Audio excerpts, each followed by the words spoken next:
প্রিয় শিক্ষার্থীরা, আরেকটি কোয়েশ্চেনে চলে এসেছি। যদিও কোয়েশ্চেনটি খুব কঠিন কিছু না, কিন্তু সমস্যাটা হচ্ছে যখনই আমরা এই ধরনের কোয়েশ্চেনগুলো পরীক্ষার প্রশ্নের মধ্যে দেখি, তখন আমরা হঠাৎ করে কিন্তু এটা সলভ করতে পারি না।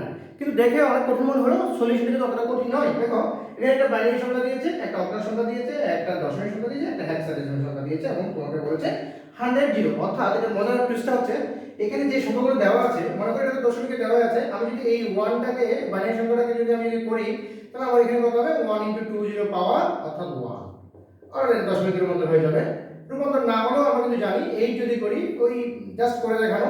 হ্যাঁ, এখানে হবে 1 10।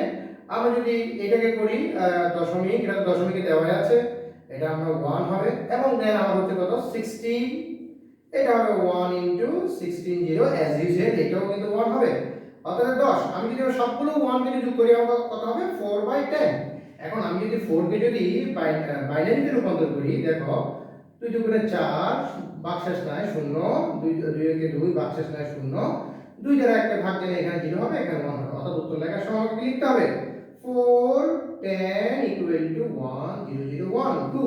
তাহলে আমাকে বলেছে এটা সমান সমান 2 ব্যাখ্যা করো। That's it. তো এগুলো আসলে হঠাৎ করে যখন পরীক্ষা চলে আসে, আমরা কিন্তু অনেকে ঘাবড়ে যাই, আবার অনেকে যারা আমাদের প্র্যাকটিসটা ভালো থাকে তারা কিন্তু আমরা করতে পারি। তো এই ধরনের আরো অনেক জটিল কোশ্চেন সলভ এবং আইসিটি যদি শিখতে চাও, পড়তে চাও, আমার কাছে প্রাইভেট টিউশন করতে চাও, আমার প্রত্যেকটা ক্লাসের নিচে হোয়াটসঅ্যাপ নাম্বার দেওয়া থাকবে, সেখানে তোমরা অবশ্যই যোগাযোগ করবে। সবচেয়ে বেশি যেটা জরুরি সেটি হচ্ছে যে তোমার আমার ফেসবুক পেজ এবং ইউটিউবে সাবস্ক্রাইব করে রাখবে, যাতে করে যে কোনো ক্লাস আমি আপলোড দেওয়ার সাথে সাথে তোমাদের কাছে চলে যায়, এবং অবশ্যই বন্ধুদের সাথে সেটা শেয়ার করবে। ধন্যবাদ তোমাদেরকে।